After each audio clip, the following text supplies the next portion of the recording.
Welcome back. তোমরা শুনছো গল্প বলার 57 নম্বর এপিসোড। আর আজকের এপিসোডে তোমাদের জন্য থাকছে মারাত্মক ভয়ের একটা ঘোষলি কল রেকর্ডিং। একটা কথা ভাবো, একজন মা যদি হঠাৎ তার সন্তানের অন্নপ্রাশনের দিন জানতে পারে তার এবং তার পরিবারের উপর ব্ল্যাক ম্যাজিক বা কালো জাদু করা হয়েছে, তাহলে তার মনের উপর ঠিক কিরকম প্রভাব পড়তে পারে। আজকে এরকমই একটা ঘটনা থাকছে তোমাদের জন্য। তাই তোমরা যারা আজকের এপিসোডটা এই মুহূর্তে লাইভ দেখছো তারা অবশ্যই একটা লাইক করে দিও আর কমেন্ট করে জানিও গল্প বলার নতুন এপিসোডগুলো তোমাদের কেমন লাগছে। আজকে আমাদের সাথে কল রেকর্ডিংয়ে যিনি রয়েছেন তার একান্ত অনুরোধে তার পরিচয় আমরা গোপন রাখছি। তবে তোমরা যদি চাও আমার সাথে নিজেদের জীবনে ঘটে যাওয়া কোনো real life horror incident share করবে, তারা আমার ইনস্টাগ্রাম আইডি storyteller_অরিত্রকে ফলো করে ইনবক্সে ঘটনা লিখে পাঠাতে পারো। এখন ঘড়িতে রাত 10টা আর আমি অরিত্র থাকছি তোমাদের সাথে মারাত্মক একটা সত্যি ভৌতিক ঘটনা নিয়ে।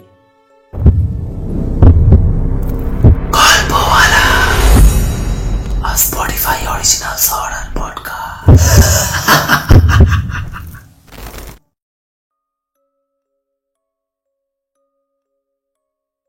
হ্যালো। হ্যাঁ, বলো দাদা। তো কেমন আছো? এই চলছে, আপাতত ভালো আছি।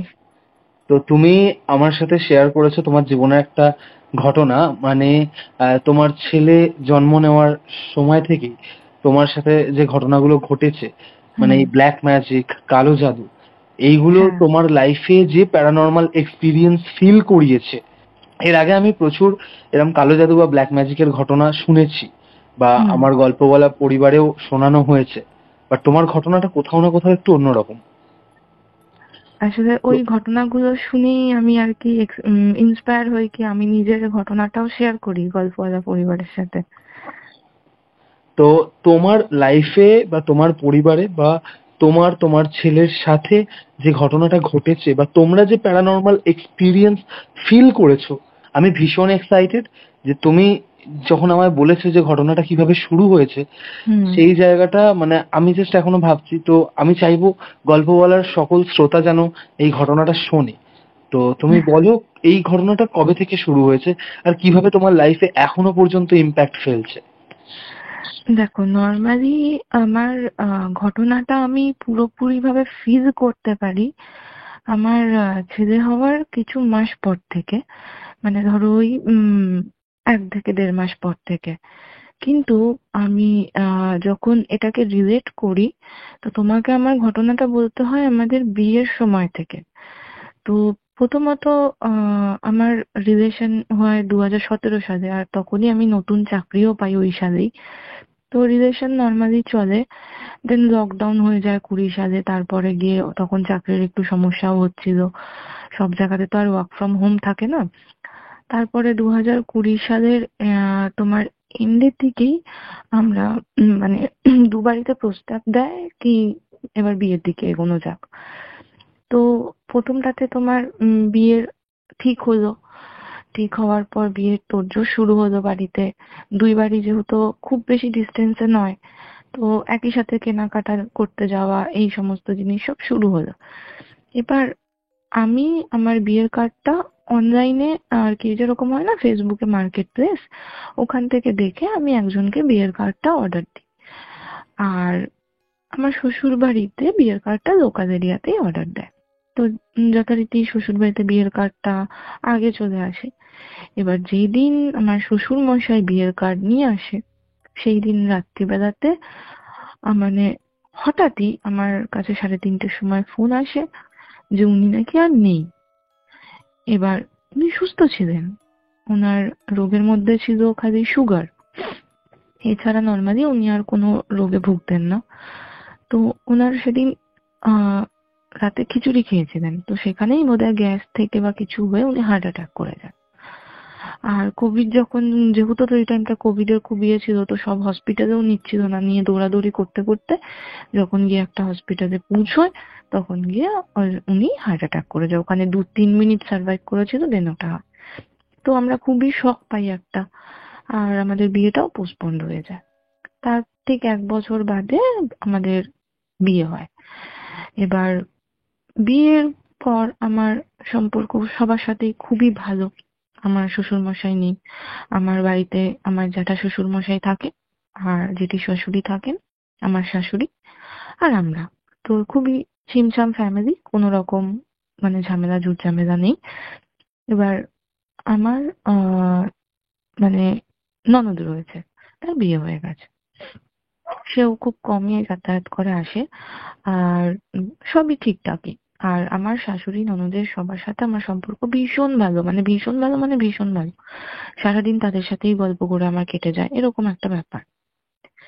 শ্বশুর বাড়িতে আসার 2 থেকে 3 মাস বাদে আমি নোটিস করি যে আমার শ্বশুর বাড়িতে কেউই আসে না। কেউ আসে না বলতে মানে নতুন আমাদের বিয়ে হয়েছে, পাড়া প্রতিবেশী আসবে, আমার আত্মীয় স্বজনরা আসবে, যেরকম আমার আমি বাপের বাড়িতে দেখে হ্যাবিচুয়েটেড, লোকজন আসে যায়, একটু গল্প করে 10 মিনিট কথা বলে যায়। এখানে কেউই আসে না। তো সেটা নিয়ে আমি আমার শাশুড়িকে প্রশ্ন করি যে কেন কেউ আসে না কেন এই বাড়িতে। তো উনি বলেন সবাই সবার কাজে ব্যস্ত, কে কার বাড়িতে আসবে। অথচ আমাদের পাড়াতে হচ্ছে গিয়ে তোমার ভালোই তোমার আড্ডা হয়, এর বাড়িতে আড্ডা হয়, ওর বাড়িতে আড্ডা। ইভেন আমার শাশুড়ি নিজেই হচ্ছে গিয়ে সপ্তাহে 4 থেকে 5 দিন বেরিয়ে যায়, ওদের বাড়িতে আড্ডা মেরে আসে, তাদের বাড়িতে আড্ডা মেরে আসে। কি পাড়ার সব এই বয়োজ্যেষ্ঠ বউ যারা রয়েছে তারা মিলে একসাথে একটু কোথাও হেঁটে এলো গরমকালের সন্ধ্যেবেলাতে, কিন্তু আমাদের বাড়িতে কেউ আসে না। ইতিমধ্যে আমি বাড়িতে তো সেরম ভাবে ছিলাম না, আমার বিয়ের কিছুদিনের মধ্যে তোমার আমার পাটা ভাঙে। তো তখন আমি বাড়ি থেকে ওয়ার্ক ফ্রম হোম করি, মানে সেই টাইমটা আমি বাড়িতে থাকি। আদারওয়াইজ আমি অফিস যাই, বাড়িতে থাকি, এরকম ভাবে চলে যাচ্ছিল। এবার যখন আমি ওয়ার্ক ফ্রম হোম করছি তখন গিয়ে বাড়ির কাজও টুকটাক করছি ওই টাইমে। সকালটাতে যেহেতু থাকতাম না, সকালে আমি বাড়ির কাজও করতাম না। এর বেশিরভাগই দেখবে ঝাড়া পোছা এই সমস্ত জিনিস সকালেই করে, কেউ সন্ধ্যে এসে তো এগুলো করতে পারে না। তখন রবিবার রবিবার টাইম বের করে করতাম। এবার যখন আমি এটা কন্টিনিউ বেসে করছি তখন আমি দেখছি আমার ঘরের থেকে মানে শুধুমাত্র যে ঘরে আমি আমার হাজবেন্ড থাকি সেই ঘরের থেকে যে ধুলো বেরোচ্ছে বা যে ঝুল বেরোচ্ছে সেগুলোর রং হচ্ছে গিয়ে লাল। মানে নর্মালি ঝুলের রং কি হয় যখন ঝুলটাকে ঝেড়ে ফেলা হয়, এটা দলা ঠিক হয়ে বুঝতে বেরোয়। পারলাম না, মানে তুমি যখন ঘর পরিষ্কার করছো হ্যাঁ, তুমি বলছো ধুলো বা ঝুল যেটাই বেরোচ্ছে সেটা লাল, মানে লাল রঙের। সিঁদুর ফিঁদুরের কোনো ব্যাপার আছে কি? না না, কোনো ব্যাপার না, ওটা কন্টিনিউ বেসে বেরোচ্ছে, মানে ইভেন এখনো বেরোয়। আর শুধুমাত্র আমাদের ঘর থেকেই বেরোয়, মানে আমার নিচে যদি জ্যাঠা শ্বশুরা থাকে তাদের ঘর থেকেও না, ইভেন আমার পাশের ঘরে শাশুড়ি থাকে তার ঘর থেকেও কিন্তু বেরোয় না, বেরোয় শুধুমাত্র আমার ঘর থেকে। ভীষণই এটা একটা বড় সাসপেন্স, আজ অব্দিও রয়েছে। আর এটা সলভ কেউ করতে পারেনি, দেখেছে বাড়ির সবাই, কিন্তু এটা কোনোভাবেই সলভ হয়নি। লাল, পুরো রংটাই লাল। এটা নিয়ে আমি প্রশ্ন করি নিচে, জ্যাঠা শ্বশুরকেও করি, বা আমার শাশুড়িকেও করি, আমার বরকেও করি, আমার ননদকেও দেখাই যে দেখো এরকম লাল ঝুল বেরোচ্ছে ঘরের থেকে। তো ওরা বলছে বাবা এ তো কোনোদিনও দেখিনি, তো ফার্স্ট টাইম আমি দেখছি।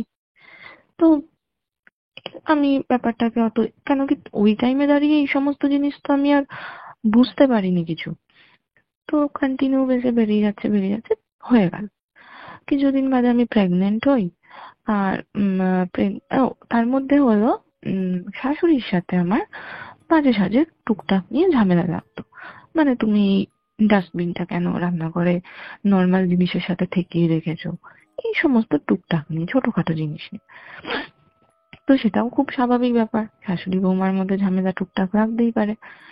তো এরকম ভাবে চলতে থাকে। এরপর আমি প্রেগনেন্ট হই। প্রেগনেন্ট হওয়ার পরে আমার বর বলো আর শাশুড়ি বলো সবারই আমার প্রতি কেয়ারটা খুবই বেড়ে যায়। আমি বেশ কিছুদিন মানে প্রায় 8 মাস অব্দি আমি অফিস যেতাম, কারণ অফিসটা আমার বাড়ির থেকে খুব বেশি দূরে নয়, অল্প জার্নি। তো আমি 8 মাস অব্দি অফিস করেছি, আর আমি আমার শ্বশুর বাড়িতেই পুরো প্রেগন্যান্সি পিরিয়ডটা থেকেছি। এক্সপেক্ট 1 মাস, লাস্ট 1 মান্থ। সেটা এই কারণে, কারণ আমার বাবা নেই আর আমার মা হচ্ছে গিয়ে আমাদের আর কি ওই বাড়িতে হচ্ছে ব্যবসা। তো আমার ভাই যেহেতু খুবই ছোট আমার থেকে, তো ও বাবা যাওয়ার পর ব্যবসাটা ওর উপরেই ছাড়া হয়, কিন্তু আমার মা ওকে গাইড করতে থাকে। আর যেহেতু দুখানা ব্যবসা, সেই কারণে আমার মা ভাই দুজনে মিলে জিনিসটাকে হ্যান্ডেল করে। তো বাড়িতে যথারীতি আমাদের কেউ থাকে না। আর প্রেগন্যান্সি টাইমে একটুখানি কেয়ার দরকার হয়, যত্ন দরকার হয়, এমনকি বাথরুম ফাথরুম গেলেও একটু সাবধানতার দরকার হয়। তো যার কারণে আমার শ্বশুর বাড়ির লোকজন চায়নি কি আমি বাপের বাড়িতে গিয়ে থাকি, বিশেষ করে আমার বর। আমি এখানেই থাকি। এবার স্বাদ হয় এখানে, সমস্ত ভালোই চলতে থাকে। এরপর যখন আমার 9 মাস, যেটা আমার বাপের বাড়িতে স্বাদ হবে, আমি 9 মাসে বাপের বাড়িতে স্বাদ খেতে যাই। 9 মাসে স্বাদ খাই, সেখানে আমার শ্বশুর বাড়ির লোকজন যান।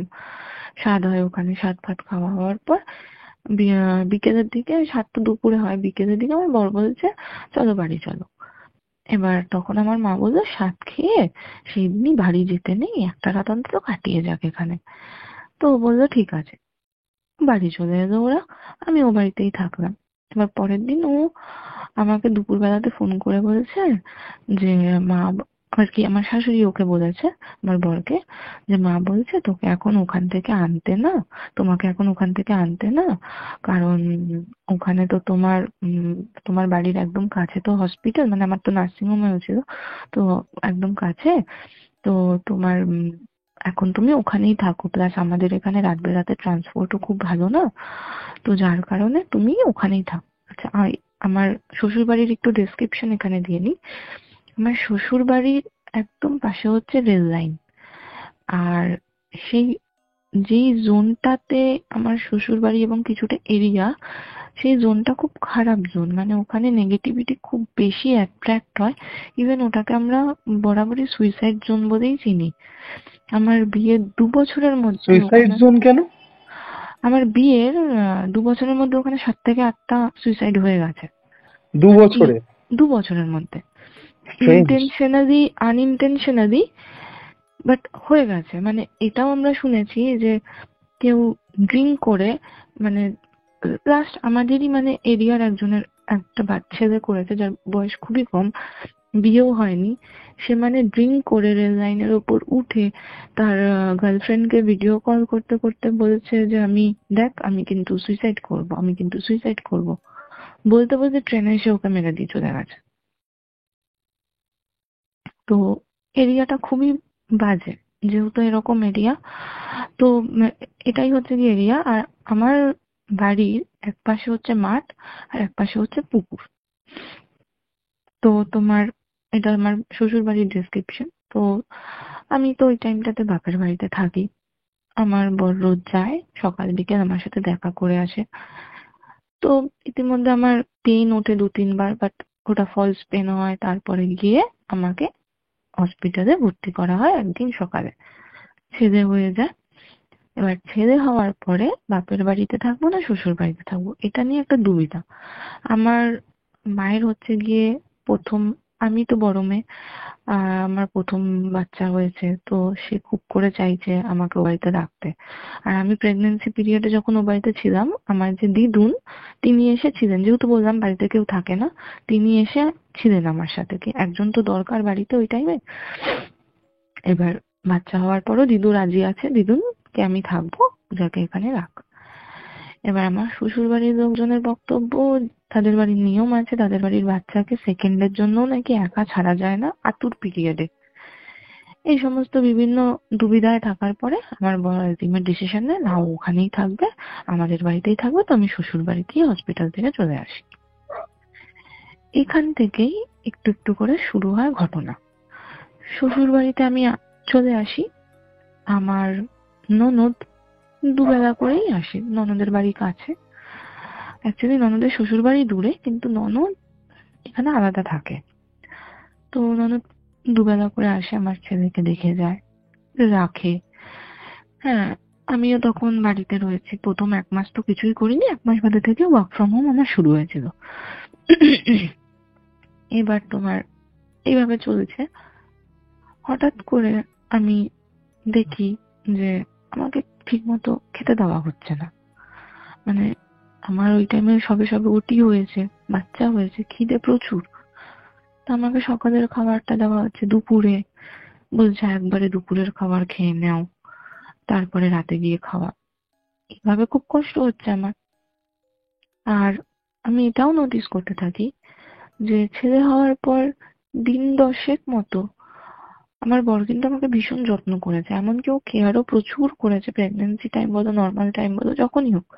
কিন্তু এই দিন 10 পর থেকে ও যেন ডিটাচ হয়ে যাচ্ছে কিরকম, মানে ছেলেকেও দেখতে পাচ্ছে না, মানে ছেলেকে রাখতে চাইছে না, আমার কাছে এসেও থাকে না। ও থাকে খালি ওর মায়ের ঘরে বসে থাকে, ওর মায়ের ঘরে বসে টিভি দেখছে, থাকছে, এই করে যাচ্ছে। কোনো কোনো দিন তো এই ঘরে রাতে শুতেও আসে না, ঘরেই শুচ্ছে।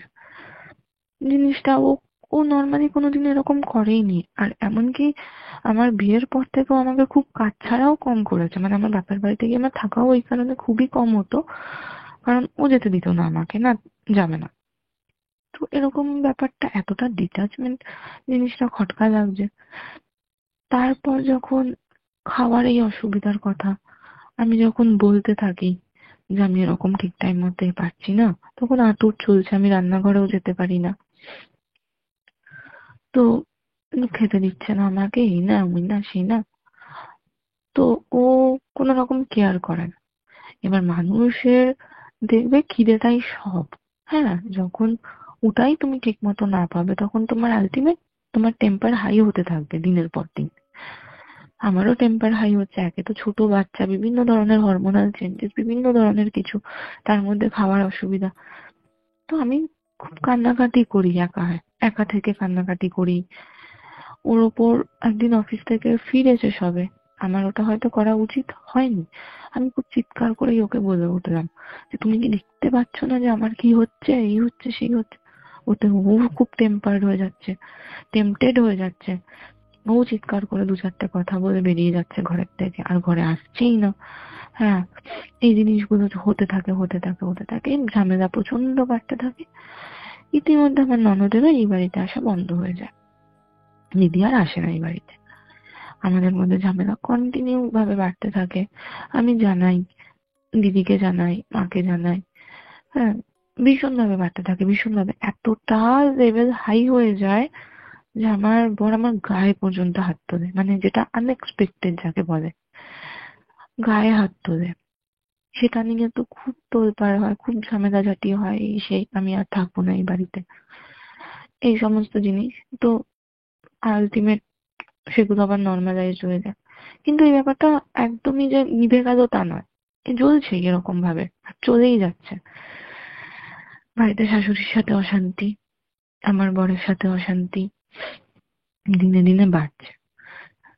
এর মধ্যে আমাদের বাড়িতে না, আমি বিয়ের পর থেকে গণেশের পুজো করি, গণেশ চতুর্থীতে গণেশ পুজো এগিয়ে আসে।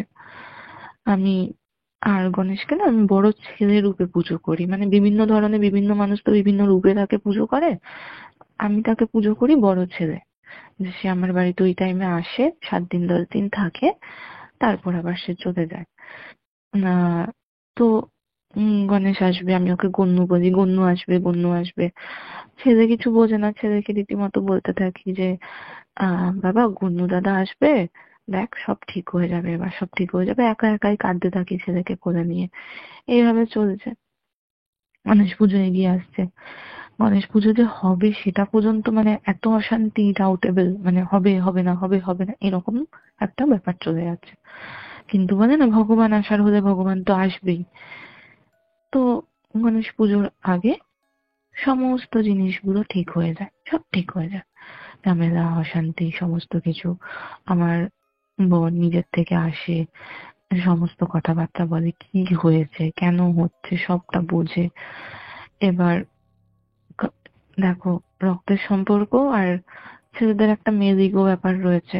তারা যতই বুঝুক যে তাদের বাড়ির মানুষ ভুল বা কিছু, তারা সেটা বউয়ের সামনে অন্তত পক্ষে স্বীকার করে না, এটা আমি বুঝতে পারি।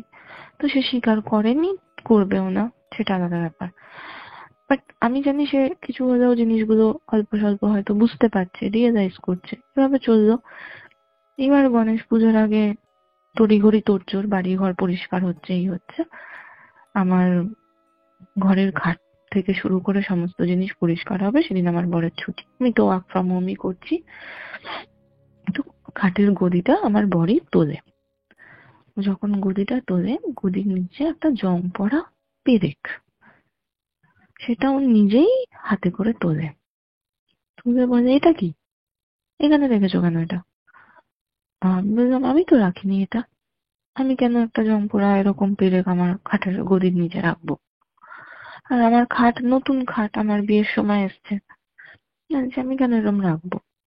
তো আর আমাকে কিছু বললো না, ও তুলে ফেলে দিল ওটাকে। তারপরে ঝাড়পোছ হচ্ছে, লাল লাল সব ঝুল বেরোচ্ছে। আমার বোন নিজেই বলছে কেন যে এই ঘরটা থেকে এরকম লাল ঝুল বেরোয় আমি ঠিক বুঝতেই পারি না।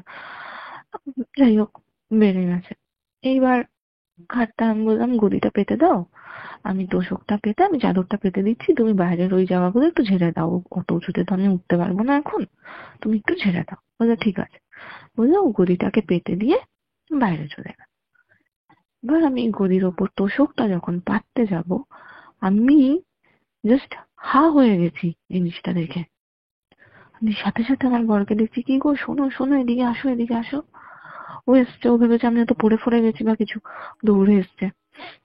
আচ্ছা কি হয়েছে? আমি বলছি দেখো এই জায়গাটা। তো দেখছে ওখানে যে ছোট ছোট যে আলপিন হয় না, ছোট্ট ছোট্ট আলপিন, সেই আলপিন প্রায়, হ্যাঁ, 10টার বেশি ছাড়া কম হবে না, অতগুলো আলপিন গদির ভেতরে আমার ফোটানো অবস্থাতে রয়েছে। আর ঠিক সেই জায়গাতে ফোটানো রয়েছে যে জায়গাটা আমি বা ছেলে শুই। আমি ছেলে শুই ঠিক তার মাঝের এরিয়াটাতে ওরকম 10-এরও বেশি, আমি কাউন্ট করিনি, তবে ওটা 10-এরও বেশি, মানে আমি শিওর অতগুলো আলপিন ফোটানো রয়েছে। ও বলছে এ বাবা, এগুলো এখানে কে ফোটালো? আরে সেটাই তো আমি জিজ্ঞাসা করছি, এগুলো এখানে কে ফোটালো? এরকম ভাবে এটা যদি ছেলের গায়ে ফুটে যায় কি হবে বলতো? বলছে যে ছেলের গায়ে ফুটবে না, তোশক রয়েছে, এতটা এতে যাবে না। হ্যাঁ কিন্তু ফোটালোটা কে? বলছি সেটাই তো, বলো কোথার থেকে এগুলো এলো? বলে একটা একটা করে আমি আমার বর বের করে ফেলে দিলাম বাইরে। এরপর আর সেরকম কিছু তোমার হয় নর্মাল। গণেশ পুজো হলো, গণেশ পুজো হওয়ার পরেই আমার অফিসেও যাওয়ার সময় হয়ে এসছে। তো আমি আবার অফিস জয়েন করি, এর মধ্যে আবার ছেলের অন্নপ্রাশন নিয়েও কথাবার্তা চলছে। ছেলের অন্নপ্রাশন বড় করে হবে না, অনুষ্ঠান সেভাবে করবো না, মামাকে ডেকে খাইয়ে দেবো, একটুকুনি প্রসাদ দিয়ে দেবো, এই ধরনের সমস্ত উক্তি আমার সব কানে আসছে। এবার আমি বললাম ছেলের অন্নপ্রাশন, একটা মাত্র ছেলে, প্রথম সন্তান আমাদের, ওর অন্নপ্রাশন হবে না? ওর অন্নপ্রাশন আমি বড় করেই করতে চাই। না এখন অন্নপ্রাশন বড় করে করার দরকার নেই, হ্যাঁ কারণ অনেক খরচা হয়েছে অলরেডি, এত এখন বার্ডেন নেওয়া যাবে না। আমি বলছি না না, বার্ডেন নিতে হবে না, আমার যতটুকুনি সেভিংস আছে যা আছে সেটুকুনি ভেঙে হলেও অন্তত করো। না সেভিংস রাখাটা খুব দরকার, এই সমস্ত বিভিন্ন ধরনের মানে হবে না ছেলের অন্নপ্রাশন বড় করে। এটার পিছনেও কারণ, কারণ এই বাড়িতে বাকিদের আর কোনো বড় করে সেভাবে অন্নপ্রাশন হয়নি, তো আমার ছেলেরটা কেন হবে? এটাই আর কি মেন বক্তব্য সবার। সবার বলতে কিছু পার্সনের, কিন্তু আমি তো মানবো না সেটা। লাস্টে গিয়ে আমি বললাম তুমি যখন করতে চাইছো না ছেড়ে দাও, সমস্ত জোগাড় জান্তি সবকিছু আমিই করব, করতে হবে না তোমাকে কিচ্ছু, তুমি খালি ওই দিন প্রেজেন্টটা থেকো, অফিসটা ছুটি নিই। তো এরপর আর ও আমাকে কিছু বলতে পারেনি। তো অন্নপ্রাশনের জোগাড় জান্তি শুরু হয়, ও আমার সাথ দেয়। যখন জোগাড় জান্তি দেখছে শুরু হয়েই গেছে, তখন ও আর পিছু পা নেয়নি, ও আমার সাথে ছিল। এবার ছেলের অন্নপ্রাশনের দিন অন্নপ্রাশন হলো, আর ওই রকম জিনিসপত্র পাওয়া যাওয়ার পরই না আমি না দিদির সাথে যোগাযোগটা একটু কমিয়ে দিয়েছিলাম। কারণ আমার জানার মধ্যে এই ধরনের, দেখো হঠাৎ করে খাটের মধ্যে জং পড়া পেরেক, তারপরেই গদির ভেতর অতগুলো ফোটানো পিন, এগুলো দেখে তো ব্ল্যাক ম্যাজিকেরই আশঙ্কা হয়। আর আমি এটা জানতাম যে দিদি হচ্ছে গিয়ে নিজের হাজবেন্ডকে তার শ্বশুর বাড়ি থেকে দূরে রাখার জন্য, বা নিজে হয়তো কোনো কারণ জায়গা থেকে ভালো থাকার জন্য, বা যেগুলো আমাকে আর কি বলতো যে রোগ ব্যাধি থেকে মুক্তি পাওয়ার জন্য বিভিন্ন ধরনের টোটকা, এই ধরনের জিনিস, মুসলিম বাড়িতে যাওয়া, ঠাকুর বাড়িতে যাওয়া, এই সমস্ত জিনিসও করেই থাকতো। এগুলো আমি জানতাম। ও নিজের মুখে হয়তো না, নিজের মুখেই আমাকে ওর ভাইকেও এমনকি শেয়ার করেছে। তা আমার ওর উপরই প্রথম সন্দেহটা যায় যে হঠাৎ করে ছেড়ে যাওয়ার পর স্বামীর এতটা ডিট্যাচমেন্ট, তারপরে এই জিনিসগুলো পাওয়া খুব সন্দেহজনক ব্যাপার। তো আমি ওর সাথে একটু একটু করে ডিটাচ হওয়া শুরু করি, আর ওর সাথে আমি খুব মানে গলাগলি সম্পর্ক যেটা ছিল সেটা আমি রাখি না। তারপর চলতে থাকে এরকম। এবার ওই কারণে আমি ছেলের অন্নপ্রাশনে নিজে থেকে ওকে ইনভাইট করিনি। কারণ মানে করা উচিত অবশ্যই, কিন্তু মনটা সায় দিচ্ছিল না। যদি আবার কিছু করে, ছেলেটার একটা শুভ কাজ যদি কিছু করে, এটাই ভয় পাচ্ছিলাম। তো আমি করিনি। তো মা ভাইয়ের ইনভিটেশনে এসেছিল সে। দুপুর বেলাতে অন্নপ্রাশনের সমস্ত রিচুয়ালস হয়ে থাকে, খাওয়া দাওয়া সবকিছু দুপুর বেলাতেই হয়ে যায়। আর আমাদের ম্যাক্সিমাম যারা ইনভাইটেড ছিল দুপুরে খাওয়া দাওয়ার পর তারা চলেও যায়। কিছু জন ছিল বিকেল অবধি। এবার দিদি খাওয়া দাওয়ার পরে পান বানায়, পান বানিয়ে দু চারজনকে সেই পান খাওয়ায়। ওই দু চারজনের মধ্যে আমার বড় ইনক্লুডেড। ও পান খাওয়ায়, খাইয়ে দাইয়ে ও বেরিয়ে চলে যায়। বিকেল বেলাতে আমার এক সম্পর্কের মানে যাই হয়, সে খেয়েছিল পান। সে এসে হঠাৎ করে বলে আমার ভীষণ শরীর খারাপ লাগছে, আমার প্রচন্ড মাথা ঘোরাচ্ছে, আমার প্রচন্ড কষ্ট হচ্ছে, আমাকে আমাদের বাড়িতে আমার ঘরেই এসি রয়েছে, আমাকে একটুকুনি এসিতে শুতে দে পূজা, আমাকে একটু জায়গা করে দেন। বলছি আসো না, শো। তো এখানে এসে শুয়ে পড়লো। উম শুয়ে পড়লো দিদি, মানে বৌদি। উনি ঘুমিয়েই পড়লেন। এবার বাচ্চারা খেলছে বাইরে, আমরা ঘরের মধ্যে বসে বসে গল্প করছি। আত্মীয় স্বজন কিছু বাড়িতে রয়েছে, ঘরে বসে বসে গল্প করছি। প্রচন্ড তখন খুব যে গরম তা নয়, কিন্তু আবার খারাপও গরম নয়, অক্টোবর মাস, মানে এসিতে থাকার মতো। ঘরের মধ্যে বসে বসে গল্প করছি সবাই মিলে, দরজা বন্ধ, বাইরে বাচ্চারা খেলছে। হঠাৎ করে দুটো বাচ্চা খেলছে, ওরা দুজন হাঁপাতে হাঁপাতে দৌড়তে দৌড়তে আসে। যে বলছে, জানো জানো কি হয়েছে জানো? আমরা বলছি কি হয়েছে বাবা বলো। বলছে আমরা বাইরে একটা কিরকম যেন সাদা জিনিস দেখতে পেলাম। ছোট বাচ্চা, ওরা আর তো অত গুছিয়ে বলতে পারে না। আর আমার বড় আবার জিজ্ঞেস করলো কি দেখেছো? বলছি এখান থেকে, ওরা মানে হাত দিয়ে দেখাচ্ছে এক পারের গেট। বলছে এইখান থেকে হট করে চলে গেল ওইদিকে। হ্যাঁ, অনেক বড় জিনিস। এবার আমরা ভাবছি ছোট বাচ্চা বানিয়ে বানিয়ে এসব জিনিস আমরাও ছোটবেলাতে করেছি, বানিয়ে বানিয়ে ভূতের কাহিনী, ভূতের গল্প, যাতে অ্যাটেনশনটা আর কি একটু গেইন করা যায়। তো আমরা ভেবেছি ওই ধরনেরই হয়তো ওরা কিছু করছে। ইয়েতে তোমার একটা বাচ্চার মা তো ওকে বুকেই উঠলো, হ্যাঁ তোমরা উল্টো পাল্টা করবে, চুপ করে বসো ঘরের মধ্যে, খেলা করো ঘরের মধ্যে, বাইরে যেতে হবে না। আমরাও বললাম যে না বাবা ওরকম কিছু হয় না, হয়তো বড় কোনো পাখি সাদা রঙের পেরিয়ে গেছে, ওকে বোঝানো বোঝানো হলো, ওরা ঘরে বসে খেল। ওরা তারপর থেকে একা একা কোনো মতেই আর বাইরে যাচ্ছে না, ওরা এতটাই ভয় পেয়েছে, কোনোভাবেই আর বাইরে যাচ্ছে না। আমরাও তো ওটার উপরে করিনি, বাচ্চা বাচ্চা ভয় পেতে পারে, থাকুক। তো যাই হোক, রাত্রিবেলা সেদিন কেটে গেল। পরের দিন কোনো আত্মীয় স্বজন নেই, শুধু আমার এক শাশুড়ি রয়েছেন, আর আমার বাড়িতে আমার বাড়ির লোক। আমার বরের সেদিন নাইট ডিউটি। ও উম আমি তখন অফিসে যাই, কিন্তু ছেলের অন্নপ্রাশন আগের দিন থাকার পর আমি পরের দিনও ছুটি নিয়েছি, কারণ বাড়িতে কোনো কাজ থাকে প্রচুর। তো আমি ছুটি নিয়েছি, আমি বাড়িতেই ছিলাম। তো সন্ধ্যাবেলাতে আমি টিফিন ফিফিন সমস্ত কিছু রান্না করে বরকে দিই, ও বেরিয়ে যায় অফিসে। এবার ও বেরিয়ে যাওয়ার পরে আমরা উপরে বসে গল্প করছি, এই করছি, আর খাওয়া দাওয়া করতে যাব। এমন সময় আমার যে জ্যাঠা শ্বশুর উনি উপরে আসে।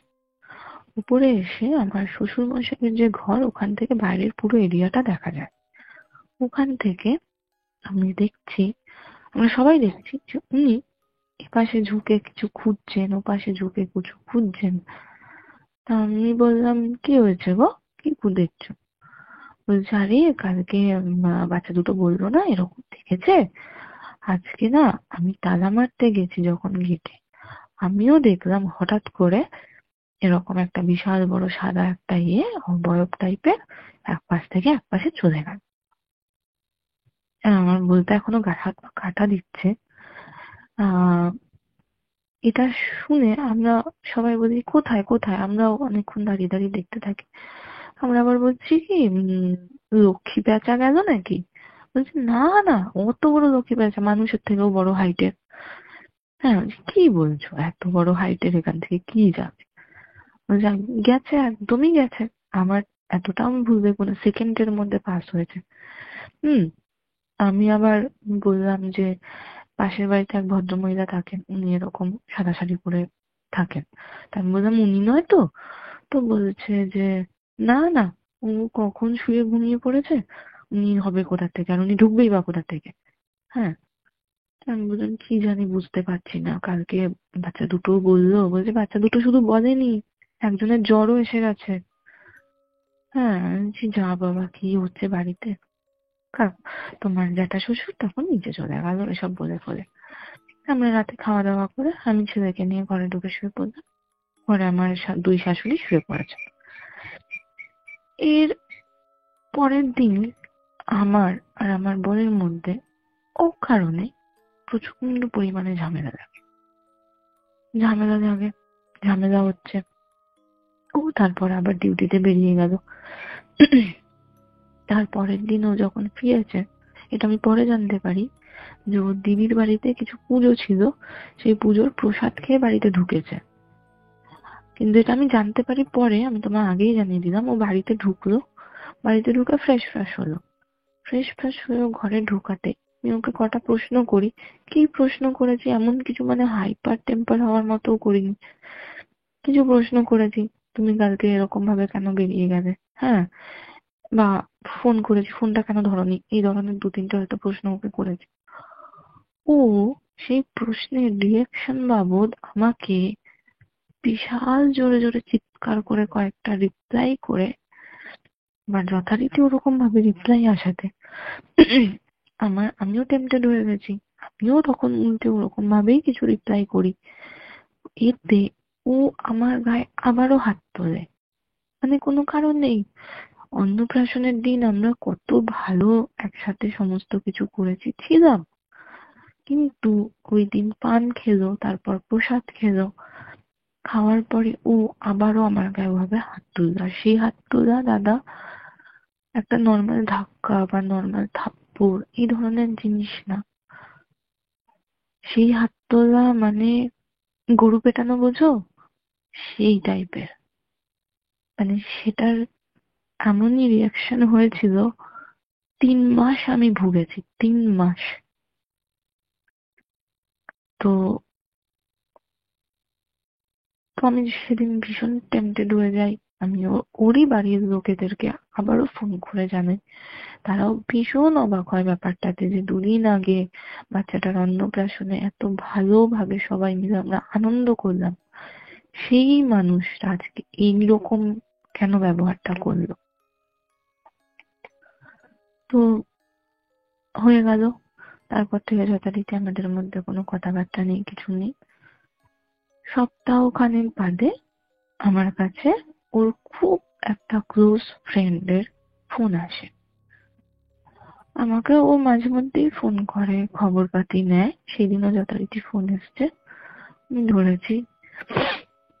বললো, কেমন চলছে, কেমন আছো?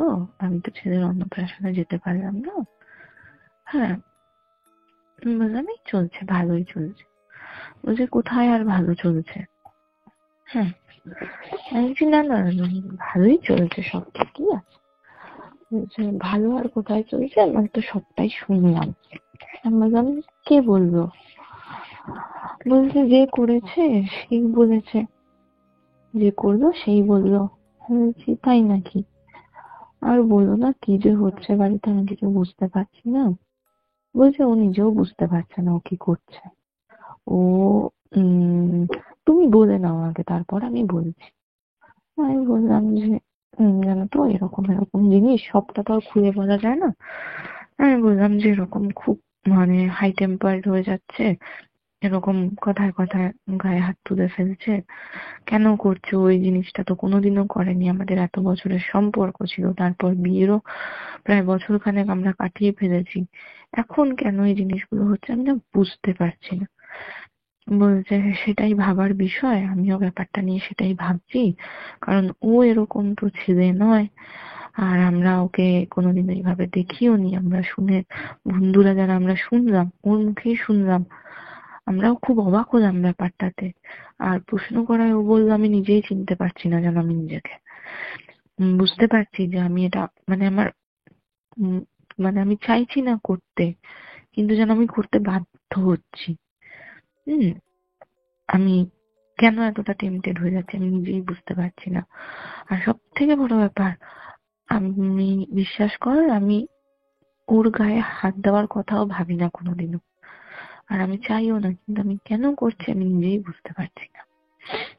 হ্যাঁ, এবার ব্যাপারটা আমি যখন শুনলাম, আমি শুনে শিওর হয়ে গেলাম যে তার মানে কিছু আমি যা সন্দেহ করছি সেগুলো পুরোপুরি ভুল নয়।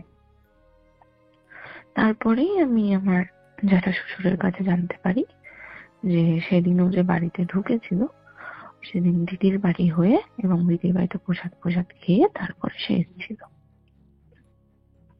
তো আরো আমি ওখানে শিওর হয়ে যাই। ও এর মধ্যে আমার তোমায় জানানো হলো না, এর মধ্যেই মানে ছেলের অন্নপ্রাশনের আগের থেকেই আমার শ্বশুর বাড়ির পরিবারেরই একজন, মানে সেও আমার একটা ননদই হয়, তার সাথে আমার কথাবার্তা শুরু হয়। আর তার সাথে ঘটা কিছু ঘটনা আছে দাদা, সেগুলো অতীব ভয়ঙ্কর ঘটনা, অতীব ভয়ঙ্কর। আর সে বেশ ছোটবেলা থেকে আমি আর তোমাকে যে আজকের ঘটনা বলছি, সেই ঘটনা তার কাছে কিছুই না। ও যা যা জিনিস ফেস করে এসছে, আর ও ইভেন এখনো যা জিনিস ফেস করা হয়, আমি ওর কাছে জানতে পারলাম ওর ওকে মানে মাস দেড়েক আগেও একটা ওকে বান মারা হয়েছিল। আর সেটার ওর যা রিয়াকশন হয়েছিল আর যেভাবে ও সেটা থেকে ওকে বের করা হয়েছে, আমি যদি কখনো সুযোগ পাই ওর সাথে তোমার যোগাযোগ করিয়ে দেবো। হ্যাঁ, নিশ্চয়ই। কারণ এরকম ঘটনা তো আমরা শুনতে চাই সবসময়। হ্যাঁ, তো হ্যাঁ, অবশ্যই নিশ্চয়ই যার সাথে ঘটেছে আমরা তার সাথে অবশ্যই এপিসোড করব গল্প বলাতে। হুম, কিন্তু তারপর তোমার সাথে কি হলো? হ্যাঁ। তো ও হচ্ছে গিয়ে আমার সাথে ওর সাথে কথা হয়। বিয়ের পর আমার সাথে ওর সাথে না কথা হতো না, কথা না হওয়ার কারণেও আমি বুঝতে পারি দিদি সে ওর নামে আমাকে কিছু খারাপ ব্যাপার বলে রেখেছিল, ইভেন আমার নামেও ওর কাছে কিছু খারাপ জিনিস বলে রেখেছিল, যার কারণে আমরা দুজনেই দুজনের সাথে কথাবার্তা সেভাবে বলতাম না। তারপর যখন আমার ছেলে হয়, ও আসে দেখতে, মিসআন্ডারস্ট্যান্ডিং দূর হয়, তখন থেকে ওর সাথে আমার কথাবার্তা হয়। আর আমি মোটামুটি যা ঘটে আমি ওর সাথে শেয়ার করতে থাকি। আর ও কিছু জিনিস স্বচক্ষেও এসে দেখে যায়। হ্যাঁ, এবার ওর সাথে আমার তখন হচ্ছে কথাবার্তা। তো তখন আমার বরের বন্ধু ওরকম বললো, সেটাও আমি ওকে জানাই। ও আমাকে বলে যে দিদি আমি তো এরকম অনেক জিনিস ফেস করেছি, আমি একজনের কাছে যাই, আর আমাকে সে যা যা জিনিস দেয় তাতে আমি সেই ব্যাপারগুলো থেকে একটু বেরিয়েও আসি, আর আমি রিলিফও পাই। তো তুমি কি সেখানে আমার সাথে যেতে চাও? দেখো আমি ফোর্স তো করতে পারি না, তবে আমি বলতে পারি যে উম আশা করি জিনিসগুলো একটু শুধরোবে, কারণ খুবই খারাপ সময়ের মধ্যে থেকে তুমি তো যাচ্ছ। তো আমি খুব বেশি না এই সমস্ত জিনিসে, যে আমার এটাই মনে হয় যে আমার ওপর যদি কন্টিনিউ বেসিসে কেউ কিছু করতে থাকে, তো আমাকে যদি কেউ কিছু প্রোটেকশন বাবদ কিছু দিয়েও থাকে, সেটা ক্ষণিকের রিলিফ হয়তো আমাকে দেবে, সব সময়ের জন্য নয়। তা আমি বললাম যে না, আমি যাব না। হ্যাঁ, তো বললো যে যেতে পারতে একবার, গিয়ে অ্যাটলিস্ট দেখতে পারতে। আমি বললাম না, আমার একদম কিছু ভালো লাগছে না, আমি যাবো না। তো ও আর আমাকে ফোর্স করেনি। এরপর ও একদিন আমার বাড়িতে আসে সন্ধ্যের দিকে, এসে আমাকে বলছে, তুমি তো গেলে না, কিন্তু তুমি যেগুলো মধ্যে দিয়ে যাচ্ছ সেগুলো আমার একটুও নর্মাল মনে হচ্ছে না। তো আমি তোমার হয়ে গেছিলাম, গিয়ে ওনাকে সবটা জানাই, আর জানিয়ে আমি এই জিনিসগুলো এনেছি। তুমি এগুলো একটু আমাকে বিশ্বাস করে না রাখো তোমার কাছে। তো উনি কিছু জিনিস দিয়েছিলেন যেটাকে আমাদের খাটের মধ্যে রাখতে হবে। কিছু উম আহ মানে ডাস্টের মতো জিনিস দিয়েছিলেন যেগুলো ঘরের মধ্যে দিতে হবে। আর গঙ্গার জল রোজ ঘরে ছেটাতে বলেন। তো জানি না হঠাৎ করেই কেন বিশ্বাস হলো, আর মনেও হলো যে এনেই যখন দিয়েছে ঠাকুরের জিনিস, সেটাকে আর নষ্ট করবো না, থাক তাহলে। তো আমি ওর কথা মতো জিনিসগুলো সেই জায়গাতে রাখলাম। আর ও বলল, তোমার ঘরে আমাকে বলেছে বেশ কিছু জিনিস রাখা রয়েছে, আর এই তুমি যে ডাস্টের মতো যে জিনিসটা দিয়েছে, বলছে এটা যদি তুমি আহ এই যে ছড়িয়ে দিলে, যে এরপর দেখবে তুমি একটা একটা করে জিনিস পেতে থাকবে, যদি তোমার ঘরে কিছু থাকে। উনি তো বললো আছে, যদি থাকে তুমি পেতে থাকবে। আমি আর কথা বাড়ালাম না, আমি বললাম ঠিক আছে। তো আমরা গল্প ফল্প করেও সেদিন চলে যাই বাড়ি। এবার উম আমি নর্মাল শুয়ে পড়ি। আমরা সকালে উঠে ডিউটি যাই। 2-3 দিন এরকম ভাবে যাওয়ার পর আমি সকালবেলা উঠে বিছানা গোছাচ্ছি, আমার বালিশটা ধরে সরাতে যাচ্ছি, আমার হাতে কিছু একটা লাগলো। এবার আমি ভাবলাম কি রে বাবা, আমি আবার ধরে জিনিসটাকে ধরার চেষ্টা করলাম, কিন্তু আর পেলাম না। তো আমি অফিস যাওয়ার তাড়া ছিল, তো আমি বালিশ ফালিশ গুছিয়ে বিছানা গুছিয়ে চলে যাই। আমি ভুলেও যাই ব্যাপারটা নিয়ে। আবার পরের পরের দিন বোধহয় আবারও আমার হাতে ওরকম একটা ফিল হলো, মানে বালিশ ধরলেই কেন এরকম ধরনের জিনিস লাগছে হাতের মধ্যে। এবার আমি বালিশ গুছিয়ে অফিসে চলে যাই। বাড়িতে ফিরি সন্ধ্যাবেলাতে। ফিরে আমার বস সেদিন বাড়িতেই ছিল। আমি বালিশটা নিয়ে বসি, সুতোর বাক্স নিয়ে। তো আমায় বলে, কি করছো? যে আমি না বালিশটা ধরলেই আমার হাতে যেন কিছু একটা লাগছে। হ্যাঁ, আমি তাই দেখছি বালিশটাতে কি আছে। তো আমি সেলাই কাটি। সেলাই কাটতে গিয়ে আমি দেখি সেখানে পুরো বালিশটাতে একরকম সেলাই, ছোট্ট একটুকুনি পোর্শনে মনে হচ্ছে কেউ সেলাইটা খুলে আবার সেলাই করেছে। দেখে আরো সন্দেহটা বাড়ে। আমি ওখান থেকেই সেলাইটা কাটি যেখানে নতুন করে করা সেলাইটা রয়েছে। কেটে আমি বালিশের মধ্যে যখন হাত ঢোকাই, সেখান থেকে দাদা, মানে বালিশ থেকে নর্মালি তুলো বেরোবে, আর হতে পারে একটু নোংরা বেরোয়, যেগুলো তুলোর বীজ ফিজ যদি থাকে সেগুলো বেরোবে। আমার বালিশ থেকে কাঠির মতো কিছু জিনিস বেরোচ্ছে, সুতোর মতো কিছু জিনিস বেরোচ্ছে। আমি তোমাকে ফটো শেয়ার করেছিলাম ওটা। হ্যাঁ, মানে সুতো, কাঠি, এই হ্যাঁ, ধরনের তুমি আমাকে জিনিসপত্র। যে ছবিগুলো শেয়ার করেছো, ওই হ্যাঁ, ছবিগুলোতে আমি দেখছিলাম মানে অনেক পেঁচানো পেঁচানো দড়ি, তার হ্যাঁ, মাঝখানে হ্যাঁ, ছোট ছোট কাঠির মতন। কাঠির মতো। হ্যাঁ, আমি দেখেছি ছবিগুলো। সে ওরকম জিনিস বেরিয়ে এলো। জিনিসটা থেকে খুব অবাক হলাম। আমি বললাম, এই ধরনের জিনিস বালিশের ভেতর তুলোর মধ্যে, আর আমার বিয়ের সময় বানানো নতুন বালিশ আসবে কোথা থেকে? আমি আমার বরকে বললাম, এগুলো কি? ও বলছে, কি এগুলো? ফেলো তো, উল্টো পাল্টা সব জিনিসপত্র। মানে ও কোনো রকম গায়ে করলো না। আমি ওগুলোকে নিয়ে, আমাকে ওই ননদ আমাকে বলেছিল যে তুমি যদি কিছু জিনিস পাও এরকম, ওগুলোকে জ্বালিয়ে দেবে, পুড়িয়ে ফেলবে। তো আমি ওগুলোকে নিয়ে পুড়িয়ে ফেলি, আর কিছু করারও নেই। আবার বালিশটা সেলাই করে দিই, সেলাই করে রেখে। এরপর দাদা, ও বালিশে ওই জিনিস পাওয়ার 1-2 দিন আগের থেকেই আমার বাড়ির এক সদস্যকে, আমি তার পরিচয়টা বলতে চাইছি না, বাড়ির সদস্যকে একটা অদ্ভুত ভঙ্গিমাতে পুজো করতে দেখি। মানে আমি ওই ভঙ্গিমাতে আমি কাউকেই পুজো করতে দেখিনি। মানে সে বসছে, বসে হাঁটুর ওপর থেকে তার যে বস্ত্র, মানে কাপড় যেটা, সেটাকে সরাচ্ছে, সরিয়ে দুটো পা কিরম ভাবে একটা জোর করছে। মানে একটা অদ্ভুত রকম, মানে আমি আজ অব্দি কাউকে দেখিনি। সে ওরকম ভাবে পুজোটা করে। আমি 1 দিন দেখি, 2 দিন দেখি, 3 দিন দেখি। কি রে বাবা, সে তো দীক্ষা ফিক্ষা নেওয়া মানুষ, তার গুরুদেব ফুরুদেবের এই ধরনের জিনিস কি আবার নতুন করে বললো ফুললো বা কিছু। তো আমি আর মানে সন্দেহ হলেও ব্যাপারটা নিয়ে অত আর মাথা ঘামাইনি। সেই পুজো হচ্ছে। এবার বেশ কিছুদিন কেটে যায়। কেটে যাওয়ার পর তোমার হঠাৎ করে একদিন রাত্রিবেলাতে, আর বেশ কিছুদিন কেটে যায়, আর ওর মধ্যে এটাও বলে রাখি যে আমার আর আমার বরের বৈবাহিক যে সম্পর্ক বা সাংসারিক যে সম্পর্ক যেরকম আগে ছিল সেরকমই প্রায় হয়ে আসে। মানে অনেকটা নর্মাল। মানে আগে যেরকম আমি একটা কথা বললেই সে যেন আর সেটা সহ্য করতে পারতো না, শুনতে চাইতো না, সেই ব্যাপারগুলো আর নেই।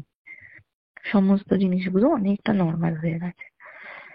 হ্যাঁ, এবার তোমার বাড়িতে আমরা দুজন, ও আবার এই ঘরেই আমার ঘরেই সময় বেশিক্ষণ কাটায়, ছেলেকে নিয়ে সময় কাটায়, আমরা একসাথে রাত্রিবেলাতে থাকি। হুম। মানে আগে তো ওর মায়ের ঘরে গিয়েও শুয়ে থাকতো, আসতো না রাতে এখানে, সেগুলো আবারও নর্মাল হয়ে গেছে। এবার আমরা শুয়েছি, ঘুমও এসে গেছে প্রায়। হঠাৎ করে দেখছি আমাদের বাড়ির কুকুরটা বিশ্রী ভাবে কাঁদছে একদম। হ্যাঁ, ও কোনোদিনও কাঁদে না, প্রায় 2 বছর হতে চললো, ওকে আমি কোনোদিনও কাঁদতে শুনিনি। তো আমি ভাবলাম কি কিছু কি হলো, ও খুব আমার আদরের একটা আর কি, ওর কি কিছু হলো, এরকম ভাবে কাঁদছে কেন, ধরপড়িয়ে উঠেছে। আমার বড় ধরপড়িয়ে উঠেছে, ও সত্যি কাঁদে না এরকম।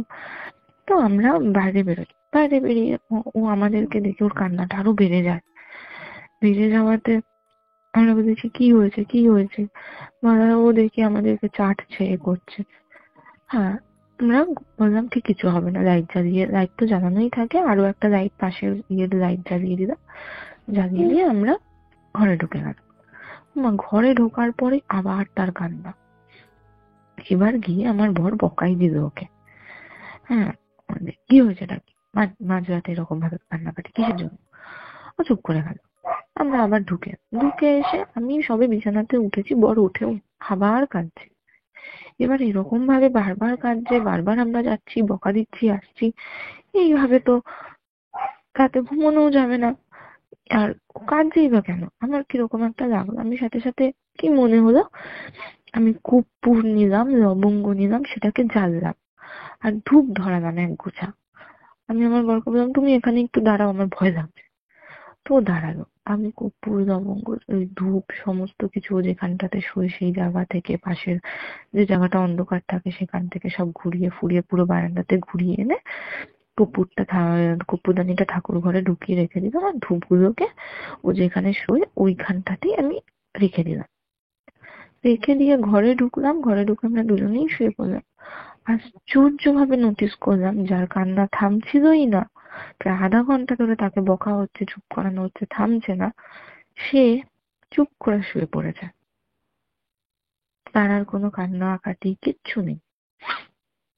এটা হওয়াতে আমার একটা কিরকম যেন মনে হলো যে কিছু হয়তো জিনিস ও দেখতে পেয়েছে, যার কারণেই ও এরকম করছে। আর কুকুরদের সেন্স এইসব জিনিসে বেশি হয়। তো সেদিনটা রাতটা আর কিছু হয়নি। পরের দিন আমরা দুজনেই অফিসে বেরিয়ে যাই, অফিস থেকে ফিরি, আমার বরের সেদিন ফিরতে একটু রাত হয়। তো আমি ফিরে ফ্রেশ ফ্রেশ হয়ে ঘরের মধ্যে সমস্ত সন্ধ্যের টিফিন ফিফিন বানানো সব হয়ে গেছে, তখন আমার বর ঢুকেছে। আমরা দাঁড়িয়ে কথা বলছি, আমি বলছি টিফিনটা খেয়ে ঢুকবে, গরম আছে এখনো নাকি আগেই তুমি হয়ে নেবে, মানে স্নান করতে ঢুকবে? বলছে না না, আমি স্নান করে আসি তারপরেই খাবো। এই সমস্ত জিনিস বারান্দায় দাঁড়িয়ে কথা বলছি। হঠাৎ করে শুনতে পারি কুকুরটা ছাদের থেকে চিৎকার করলো একটা। মানে ওটা চিৎকারের থেকে বলা ভালো, ওটা একটা আর্তনাদ যাকে বলে। মানে কুকুরের আঘাত পেলে যেই ধরনের একটা আর্তনাদ করে ওঠে, সেই আর্তনাদ। আর ব্যাস, চুপ সবকিছু, আর কোনো আওয়াজ নেই। তো আমি আমার আবার দুজনে দৌড়ে উঠি নিজের থেকে, আমার জ্যাঠা শ্বশুরও দৌড়ে আসে, কি হলো করতে করতে। ছাদে উঠে গিয়ে আমরা ওকে ডেকে যাচ্ছি, কিরে কোথায় গেলি। কোনো সাড়া শব্দ নেই, তার নামও নিশান নেই কোথাও ছাদে। এবার আমার তো প্রায় চোখ থেকে জল বেরিয়ে আসবে, ওকে পাওয়া যাচ্ছে না, ছাদ থেকে কোথায় চলে গেল। হ্যাঁ, এবার আমার বোন নিচে থেকে টর্চ নিয়ে গিয়ে সারা ছাদে খুঁজছে, ওকে খুঁজে খুঁজে হঠাৎ করে বলছে, আমি দেখে নিয়েছি, এসো এসো এসো আমার সাথে এসো। ও দেখছি নিচে দৌড়াচ্ছে।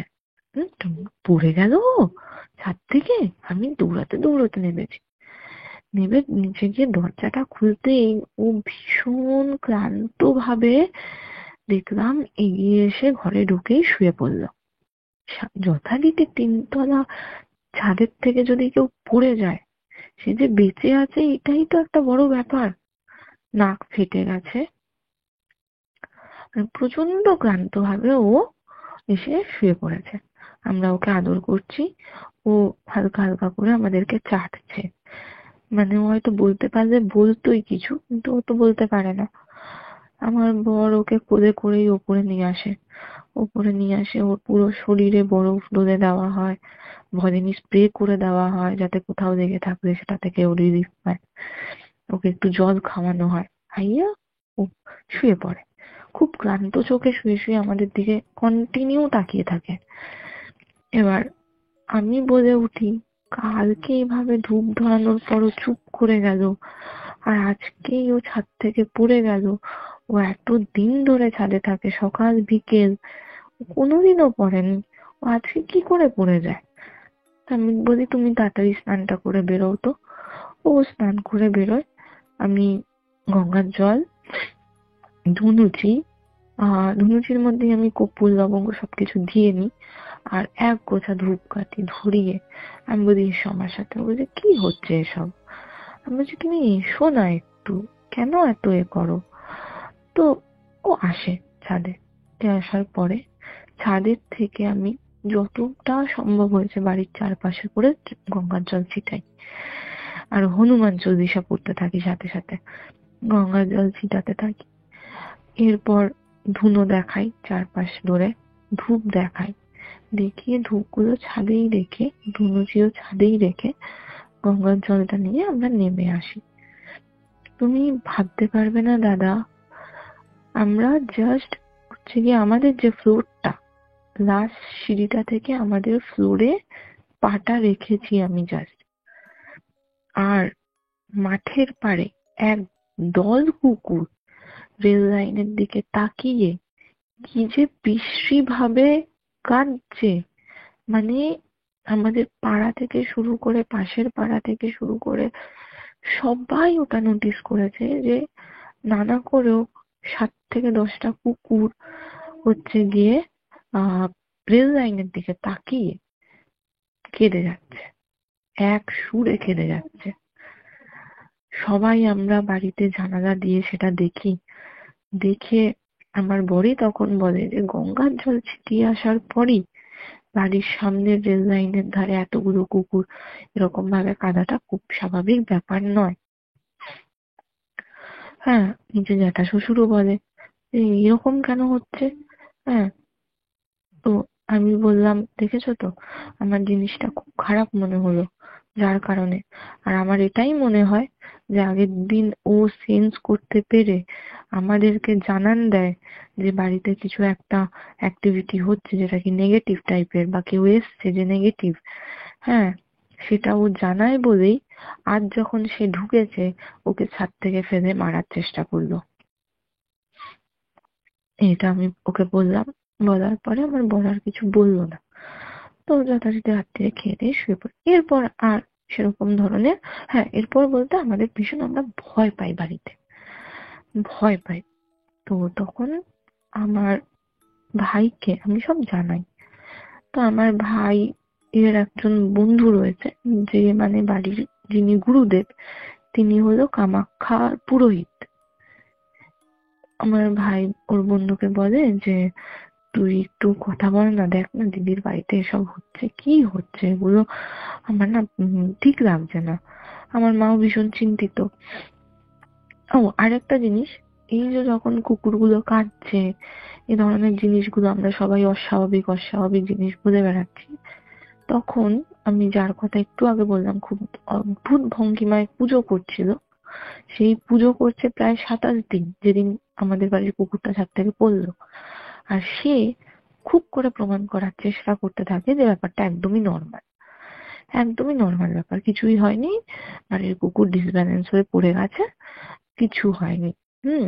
আর রাস্তা দিয়ে ভিখারি গেলেও কুকুরেরা চিৎকার করে, এই করে সেই করে, তো সে খুব নর্মাল ভাবে এই ব্যাপারটা যে নর্মাল সেটা বোঝানোর সবাইকে চেষ্টা করে বেড়ায়। ইভেন তোমাকে 7 দিন আগের কথাও যদি বলি, 7 দিন আগেও সেই ব্যাপারটাকে আবার রিপিটেডলি হচ্ছে গিয়ে যে নর্মাল ব্যাপার সেটা বলার চেষ্টা করে, আজও করে বেড়াচ্ছে। তো যাই হোক, এবার আমার ভাই উম হচ্ছে গিয়ে ওনাকে, আমার ভাইয়ের বন্ধু আর কি ওনাকে জানায়। তো উনি বলেন যে বাড়িতে কোনো নেগেটিভ টাইপের কিছু এনার্জি চালনা করা হয়েছে। আমি বাড়ির মাটি বা হচ্ছে গিয়ে তোমার দিদিকে সামনাসামনি যদি না দেখতে পারি, আমি বলতে পারবো না এক্সাক্ট কি জিনিসটা মানে পাঠানো হয়েছে। আর যেহেতু বাড়ির জোনটা খুবই বাজে, সেই কারণে সেই একটা নেগেটিভ শক্তি অনেকগুলো নেগেটিভ শক্তিকে নিয়ে এসছে, যার কারণে বাড়িটা ভীষণ ভাবে এখন মানে ডেঞ্জার টাইপের হয়ে গেছে। সন্ধ্যের পর বাড়ির বাইরে যদি কাউকে যেতেই হয়, সে যেন একা না বেরোয়, কারণ যে নেগেটিভ পাওয়ারটা আছে সে তো নিশ্চয়ই তাকে পাঠানো হয়েছে কিছু ক্ষতি করার জন্য। তো সে যদি কোনো রকম ক্ষতি একবার করে ফেলতে পারে, তো সাইড বাই সাইড যারা ওখানে আকৃষ্ট হয়েছে যেসব নেগেটিভ পাওয়ার গুলো, তারাও কিন্তু পর পর ক্ষতি করতে থাকবে। তো এটা ওদের খুব করে মাথায় রাখতে হবে যে ওদের যেন কোনো রকম ক্ষতি না করতে পারে। আর এর জন্য তিনি, আমার এখন মনে পড়ছে না, একটা গাছের শিকড় বলেছিলেন, সেই শিকড় প্রতিদিন সন্ধ্যাবেলা ধুনুচি জ্বালাতে, আর সেই ধুনুচি পুরো বাড়িতে জ্বালাতে, আর বাড়ির বাইরেও কোথাও একটা ধুনুচি রেখে দিতে হবে। বাড়ির বাইরে যে ধুনুচিটা রাখতে হবে তার মধ্যে ওই শিকড়ের অংশ দিয়ে দিতে হবে যাতে সেটাও জ্বলে। সাথে কর্পূর দিতে হবে, লবঙ্গ দিতে হবে, তেজপাতা দিতে হবে। আর সারা বাড়িতে সুগন্ধি কিছু সব সময় ছড়িয়ে রাখতে হবে, বিশেষ করে বাথরুমে, যাতে সেই সুগন্ধির গন্ধ কোনোভাবেই না কমে যায়। কারণ এই সমস্ত যে শক্তি তারা বাথরুমের থেকেই আকৃষ্টটা হয়। তিনি এত কিছু জিনিস বলেন। এবার সুগন্ধি বলতে আমরা ঠাকুরের জন্য ব্যবহার করে থাকি অঘুরু বা আতর। তো আমি অঘুরু কিনে আনি, আতরও কিনে আনি, এবং সারা বাড়িতে সেটা কন্টিনিউ বেসিসে আমি যতক্ষণ বাড়িতে থাকি ওটা সেটাতে থাকি। আমার এতটাই ভয় হয়ে গেছিল যে আমি আমার কুকুরটার গায়ে অঘুরু স্প্রে করে রেখে দিতাম। এতটাই আর কি আমি ভয় পেয়ে গেছিলাম যে আবার যদি ওর উপর অ্যাটাক করে ফেলে। ওর গায়ে আমি সব সময় অঘুরু স্প্রে করে রাখতাম। বাথরুমে আমি সব সময় অঘুরু একটা পুরো বাটির মধ্যে ঢেলে সেটাকে রেখেই দিতাম ওপেন করে। তারপরে সারা বাড়িতে আমি অঘুরু যেটাতে থাকতাম একইভাবে উনি যা যা ইনস্ট্রাক্ট করেছেন ধুনুচি ধরানো থেকে শুরু করে সব করতে থাকি। এভাবে চলতেই থাকে। আমাদের না একটু ভয়ও লাগতো, এমনকি আমার জ্যাঠা শ্বশুরও ভয় পেত। হ্যাঁ, আমি বেরোতে গেলে, না বেরোস না, থাক এখন বেরোতে হবে না, বা চল আমি যাচ্ছি, এরকম একটা ব্যাপার। মানে এতদিন ধরে আমি এই বাড়িটাতে রয়েছি, এত একটা খারাপ এরিয়া, খারাপ জোন, আমার হাজবেন্ড নাইট শিফটে বেরিয়ে যায়, আমি একাই থাকি, আমার কিন্তু কোনোদিনও ভয় লাগেনি। কিন্তু আমার হাজবেন্ড থাকাকালীনও আমার যেন রাত্রিবেলা বাথরুম যেতে ভয় লাগছে। হয়তো এই সমস্ত জিনিস শুনেছি তার কারণেও একটা হতে পারে, মেন্টাল একটা ব্যাপার হতে পারে, বাট আমরা ভয় পেতাম। এর মধ্যে 7 দিন 8 দিন এভাবে কাটলো। কাটার পর কাটার পর হচ্ছে গিয়ে একদিন আমার জ্যাঠা শ্বশুর কোথাও একটা গেছিল। সে যখন বাড়িতে ঢুকছে তখন দেখলো, আমি নিচেই ছিলাম, গল্প করছিলাম জেঠি শাশুড়ির সাথে।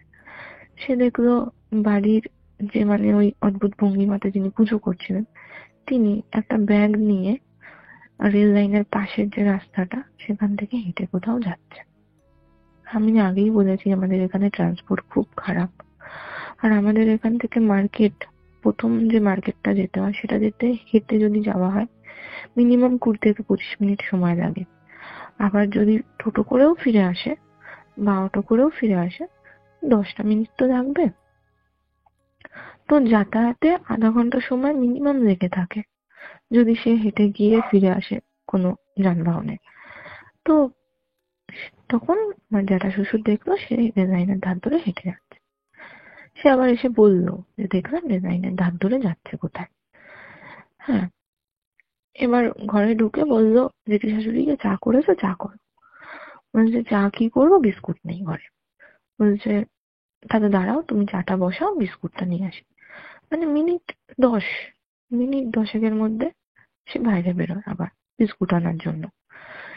হুম, তখন দেখছে উনি ফিরে এসছেন, আর একই ওনার হাতে যেরকম ব্যাগ ছিল ওরকমই ব্যাগটা।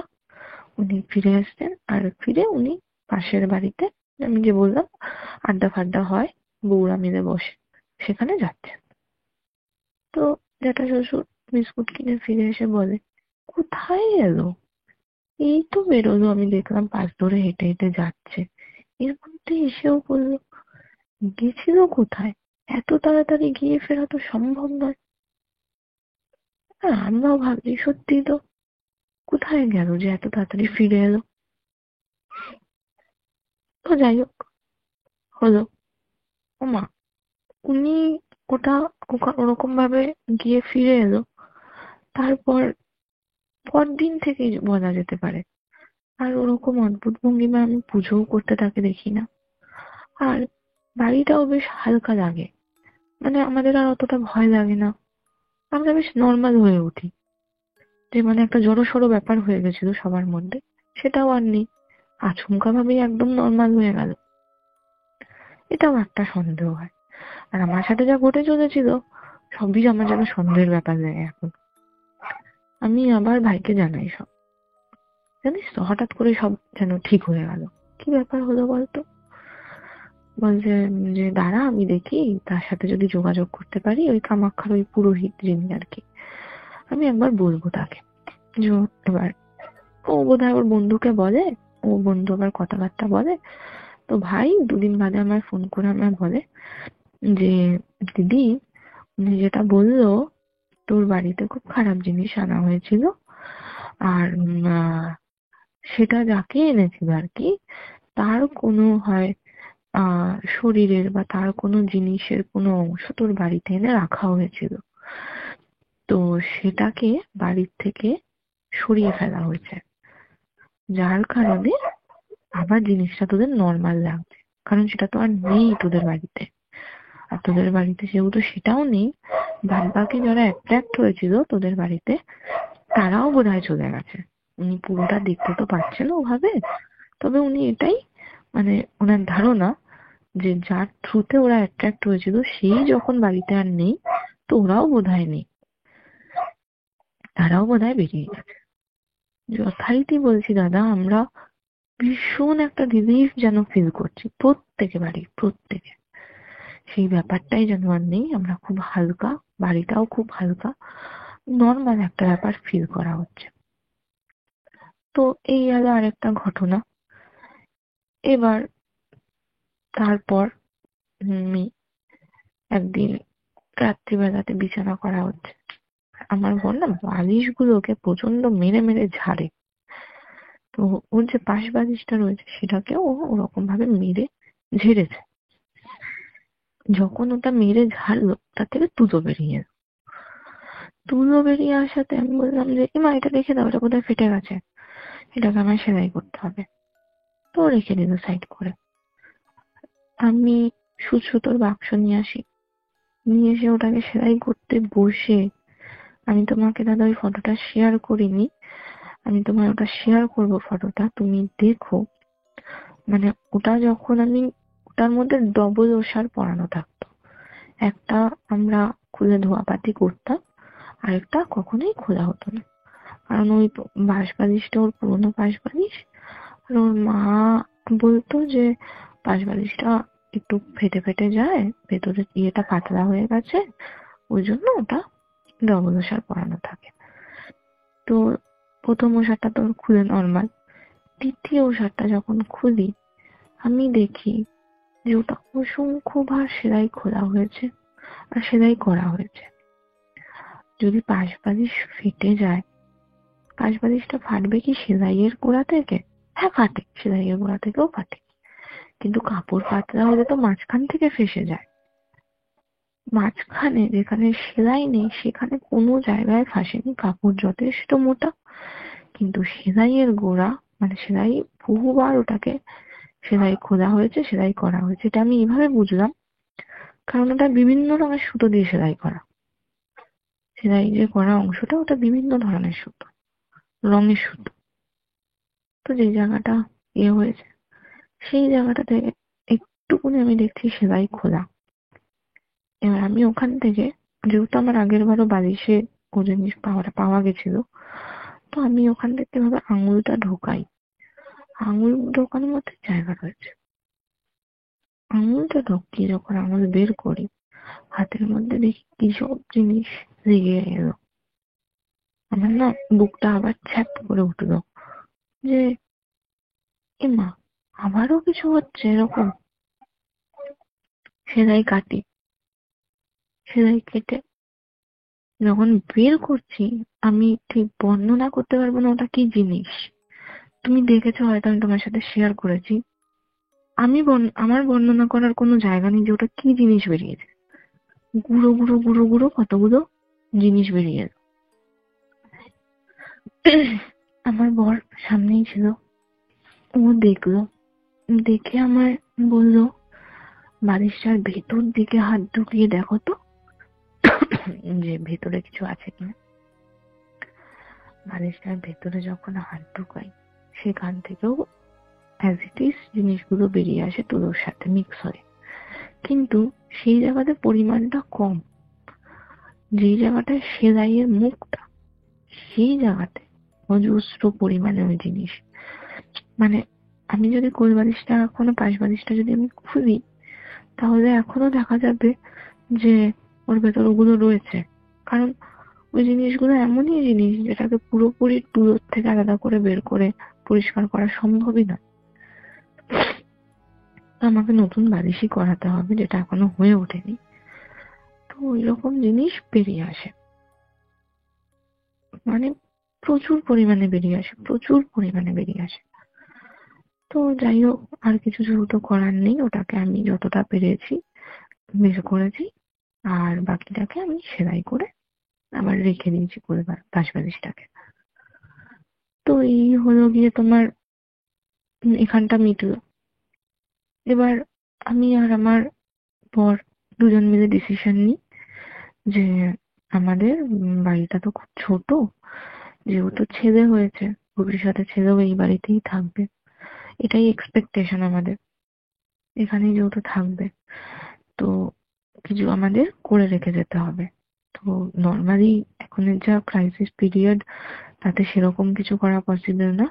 তা একটা আমাদের ইচ্ছে, আমাদের লিভিং রুম নেই বাড়িতে, তো লিভিং রুম করব, একটু ড্রয়িং রুম করব, এই ধরনের একটা ইয়ে। সেটা আমরা জ্যাঠা শ্বশুর মশাইয়ের সাথে কথাবার্তা বলি, তিনি রাজি হন। এবার সেটাতে দিদি বা বাড়ির আর যারা সদস্য তারা কেউ রাজি নয়। বাট আমরা একমতে জ্যাঠা শ্বশুর মশাইয়ের সাথে কথাবার্তা বলে জোর জবরদস্তি কনস্ট্রাকশন ওয়ার্ক শুরু করে। যেদিন আমার ফার্স্ট ফ্লোর ঢালাই হবে, সেদিন আমি দেখছি রড বসানো হয়েছে, কাঠ খাটানো হয়ে গেছে, সেখানে জবা ফুল পড়ে রয়েছে। যেখানে আমার পিলার নিচে থেকে উঠেছে এবং উপরেও যে পিলার গুলো হবে, ঠিক তার গোড়াতে গোড়াতে জবা ফুল পড়ে রয়েছে। আমার বরকে বলি, দেখো এখানে এগুলো পড়ে রয়েছে, এগুলো সরিয়ে দাও। সে সরিয়ে ফেলে, গঙ্গার জল ছিটিয়ে দেয়, তারপর ঢালাইয়ের কাজ শুরু হয়, ঢালাই হয়, সব মিটলো। মাঝে আমরা ঘুরতে গেছিলাম, ঘুরতে যাওয়ার বেশ আগের থেকেই ঘুরতে যাওয়া নিয়ে অশান্তি।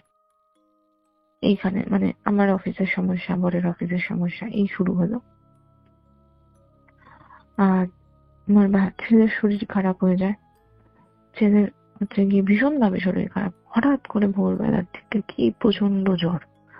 আর যেদিন বেরোবো সেদিন ওর গিয়ে পটি শুরু হয়ে যায়, 8 বার 9 বার করে সে পটি করছে। আমার মা তো বলছে না বেরোস না, এই ছেলেকে নিয়ে বেরোস না। কেন কি, একটা বড় মানুষেরই 7 8 বার 9 বার পটি হলে পরে একটা শরীর ছেড়ে দেয়, সেখানে এত ছোট একটা বাচ্চা। আমি বলি আমার মাকে যে, মা, ওর এখানেই শরীর খারাপ, আমি বেরোই, দেখবে ও সুস্থ হয়ে যাবে। মা বলছে আমার মন মানছে না, এরকম করিস না। আমি বলছি, কিচ্ছু হবে না মা, আমি বেরোই, ও সুস্থ হয়ে যাবে। তো যথারীতি আমরা বেরোই, ও সুস্থ হয়ে যায়। কিন্তু এর মধ্যে আমার কনস্ট্রাকশনের যে ওয়ার্ক চলছে সেটা বন্ধ হয়ে যায়। বিভিন্ন কারণে মিস্ত্রিরা আসেন না, কাজ করে না, ফোন করলে ফোন ধরে না, বন্ধ হয়ে যায়। ঘোড়া থেকে ফিরি, তখনও ফোন করি, ফোন ধরে না, কোনো রকম যোগাযোগ করে না। এবার যে আমার ওই ননদ, ও আমাকে বলে নিশ্চয়ই আবার হয়তো কিছু হয়েছে, কেন কি তাদের তো মত ছিল না, তুমি গঙ্গার জল ছিটাও, একটু আরতি ফারতি করো ওই জায়গাতে গিয়ে। হ্যাঁ, তো আমি বলি ঠিকই বলেছে, কারণ সত্যি তাদের মত ছিল না।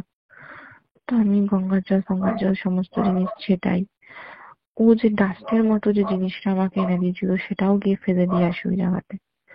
কর্পূর লবঙ্গ নিয়ে দাদা আরতি করতে ঢুকেছি, একটা ছোট মোম নিয়ে যদি ঢুকতাম বা একটা প্রদীপ নিয়ে ঢুকতাম, টুক করে একটুখানি, কনস্ট্রাকশন এরিয়াতে আর ফ্যানও নেই, কিছুই নেই, হাওয়াও নেই, তাও ভাবলাম যে ঘোরানোর চক্করে হাওয়ায় নিভে গেল।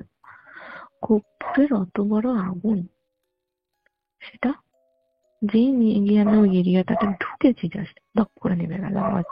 ইভেন আওয়াজ হলো দপ করে একটা, নিভে গেল।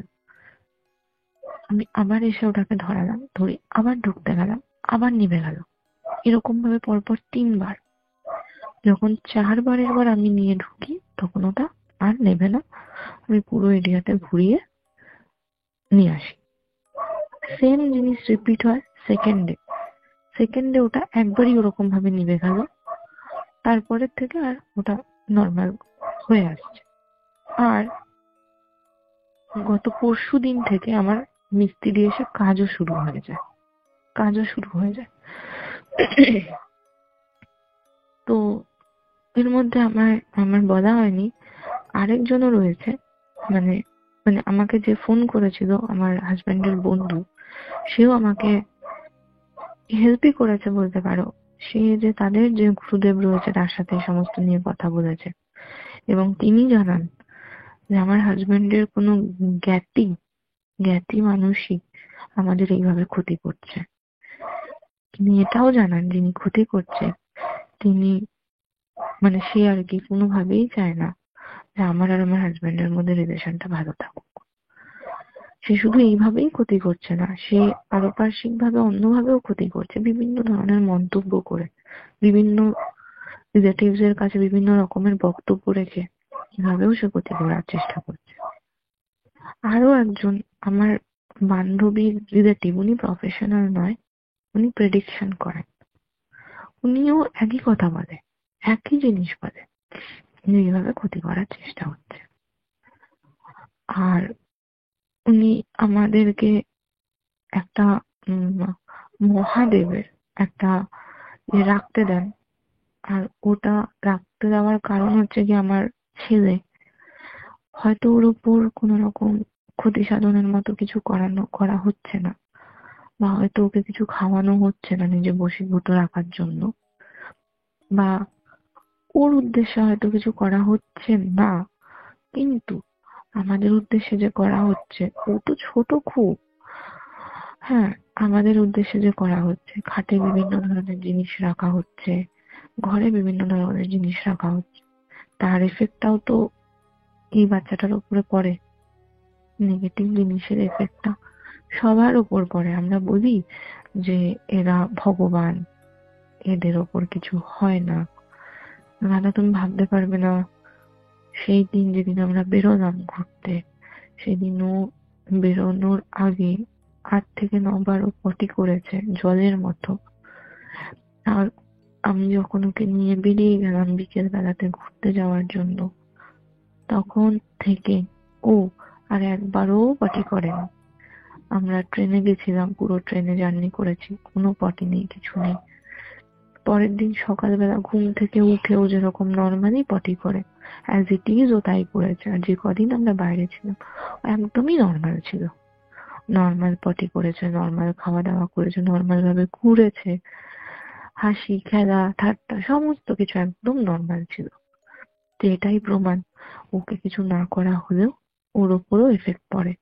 আর উনি যে মানে আমার বন্ধু যিনি রিলেটিভ হন, উনি আমার বরের আমার ছেলের সমস্তটা একসাথে প্রেডিকশন করেছেন, করে আমাকে শুধুমাত্র ওই জিনিসটা দিয়েছেন, বলেছে এটা আমি তোমাকে দিলাম, আমি এর জন্য কোনো মূল্য নেব না তোমার থেকে, যেহেতু এটা খুবই একটা বাজে জিনিস আর ও খুবই ছোট, যাতে ওর উপর কোনো ইফেক্ট না আসে তার জন্য আমি এটা দিলাম, কিন্তু ঠাকুরের জিনিস দিয়ে তো এভাবে করা যায় না, তাই আমি এর জন্য 1 টাকা মাত্র মূল্য তোমার থেকে ধার্য করব।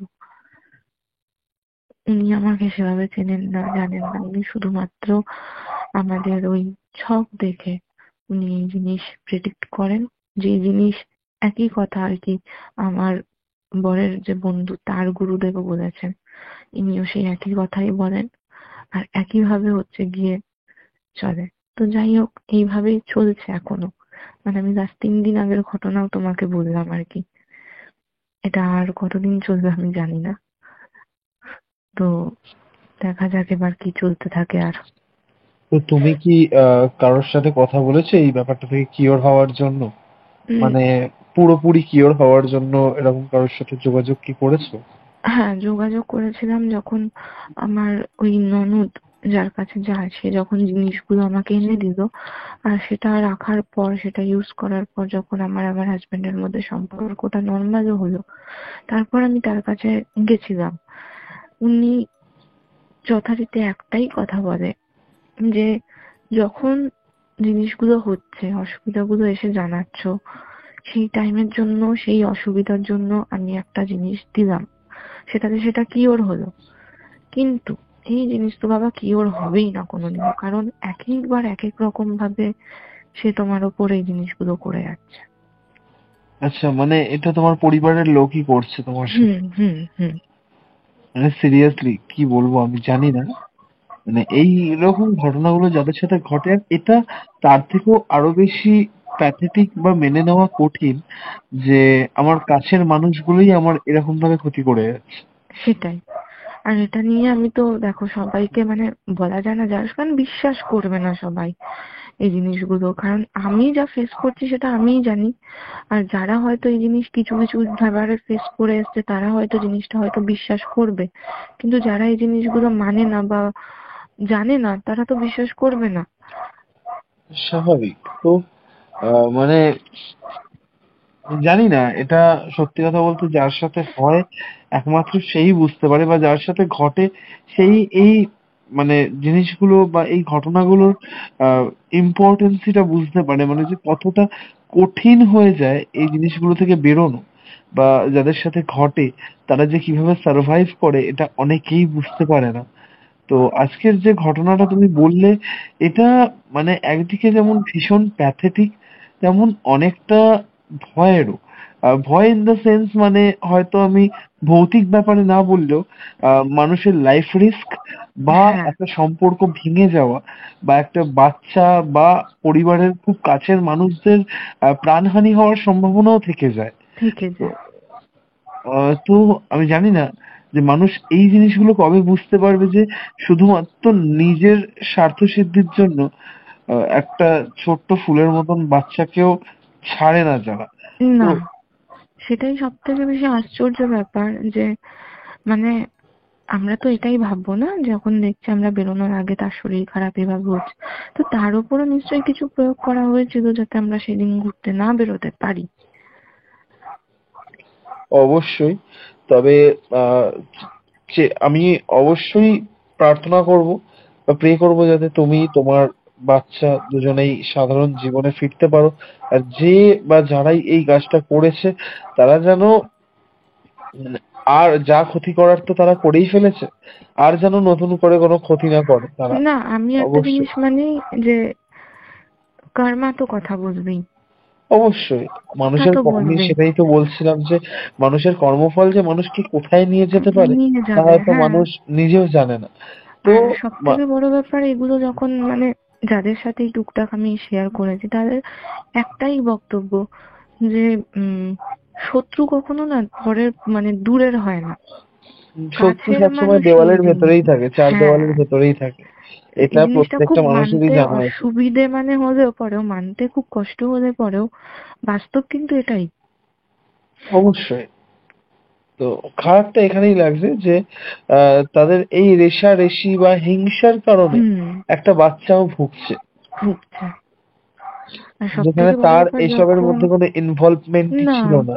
কিছুই সে নেই। এই হিংসা হিংসি বা রেষারেষির মধ্যে যে বিন্দুমাত্র ইনভলভ নয়, না, তাকেও এই জিনিসটার আফটার এফেক্ট ভুগতে হচ্ছে। ভুগতে হচ্ছে। ভীষণ প্যাথেটিক একটা ঘটনা শুনলাম আজকে, আর সত্যি এখানে মানে। এরকম মানে স্টেজ চলে গেছিল যে আমি আর আমার হাজবেন্ড ডিসাইড করি যে আমরা সেপারেট হয়ে যাব। কিন্তু মানে এটা যখন ডিসাইড করি, হিট অফ দি মোমেন্ট, তারপর শুধুমাত্র কিন্তু এই বাচ্চাটার মুখের দিকে তাকিয়েই আমি আবার স্টেপ ব্যাক করি। মানে আমি এটাই ভাবি যে আমি বেরিয়ে যাব। আমার বাবা মারা যান, তারপর বিয়ের আগে আমি বাবাকে ছাড়া মোটামুটি 4 থেকে 5 বছর কাটিয়েছি। তো আমার কাছে একটা এক্সপ্লেনেশন ছিল কি আমার বাবা মারা গেছেন, কিন্তু সেই 4-5 বছরটাও কিভাবে কাটিয়েছি, কতটা ঝড়ঝাপটা সামলাতে হয়েছে, সেটা একমাত্র আমরাই জানি। তো আজকে আমার ছেলেটাকে নিয়ে যদি আমি এখান থেকে বেরিয়ে যাই, আমার ছেলেটা যে সারা জীবন বাবার ছায়া থেকে দূরে সরে যাবে, এই সমস্ত কথা ভেবেই আমি আবার স্টেপ ব্যাক করে নিই যে না, আমি যেটা 5 বছর ফেস করেছি, আমি সেটা আমার বাচ্চাটাকে সারা জীবনের জন্য ফেস করতে দিতে পারি না। সেকেন্ডলি, আমার তো এক্সপ্লেনেশন ছিল আমার বাবা এই পৃথিবীতেই নেই, কিন্তু আমি ওকে কি এক্সপ্লেনেশন দেব? এই সমস্ত জিনিস ভাবনা চিন্তা করে আবারও আমরা করি। সমস্ত কিছু ঠিক হয় ভগবানের ইচ্ছাতে। যাই হোক। তো বেসিক্যালি মানে ভীষণ ভালো লাগলো। ভালো লাগলো ইন দ্য সেন্স, আমি এটাই বলতে চাই যে গল্প বলাতে আমরা বহুদিন পর এরকম একটা ঘটনা পেলাম। তো আশা করি গল্প বলার শ্রোতারা, তারা অবশ্যই তোমার জন্য প্রার্থনা করবে, প্রে করবে যাতে তোমরা সুস্থ জীবনযাপন করো, যাতে তোমরা পার্মানেন্টলি বা চিরকালের জন্য এই সমস্যাটা থেকে বেরিয়ে আসো। আমি অবশ্যই চাইবো যাতে সবাই এই ঘটনাটা শোনে আর তারা যেন তোমার জন্য প্রে করে। তো হুম। ভীষণ ভালো লাগলো, বহুদিন পর এরকম একটা ঘটনা তুমি আজকে গল্পওয়ালা পরিবারকে উপহার দিলে। তো থ্যাংক ইউ সো মাচ। তোমার নামটা ডিসক্লোজ করছি না। হ্যাঁ, থ্যাংক ইউ গল্পওয়ালা পরিবারকেও যে আমি এই ঘটনাটা শেয়ার করতে পারলাম। আর অবশ্যই অনেক শুভকামনা যাতে গল্পওয়ালা পরিবার আরো বড় হয় ভবিষ্যতে। আমি চাই না এই ধরনের ঘটনা কারোর সাথে ঘটুক, কিন্তু আশা রাখি যে এরকম অনেকজনই গল্পওয়ালা পরিবারকে নিজস্ব ঘটনা শেয়ার করবে, আর যেগুলো আমরা শুনবো, আমরা সেগুলো জানবো এবং নিজেদেরকে সতর্ক রাখবো সেগুলো থেকে। Thank you so much, thank you so much. তুমিও ভালো থেকো, সুস্থ থেকো আর নিজের বাচ্চারও খেয়াল রেখো। তো আজকের এপিসোড আমি এখানেই শেষ করছি। ঠিক তো আছে, thank you. Thank you, thank you. Hmm hmm.